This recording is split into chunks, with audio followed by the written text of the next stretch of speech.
How to fix ChatGPT lagging and slow responses, quick tutorial. Is your ChatGPT giving laggy and slow responses? Don't worry. In this tutorial, I'll show you step-by-step how to fix it. Step 1. Check your internet connection. A weak or unstable connection can make ChatGPT slow. Switch to Wi-Fi if you're using mobile data, or restart your router for a stronger signal. Step 2. Clear browser cache and cookies.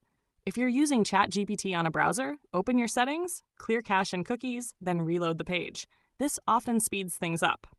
Step 3. Update your browser or app. Outdated versions may not work smoothly with ChatGPT. Make sure you're running the latest version of Chrome, Safari, Edge, or the ChatGPT mobile app. Step 4. Try a different browser or device. If the lag continues, switch to another browser or use the ChatGPT app on your phone instead of desktop. Step 5. Disable browser extensions. Some extensions like ad blockers or VPNs can slow down ChatGPT. Try disabling them temporarily to see if it improves performance. Step 6. Check server status. Sometimes ChatGPT is slow because of high traffic or server issues.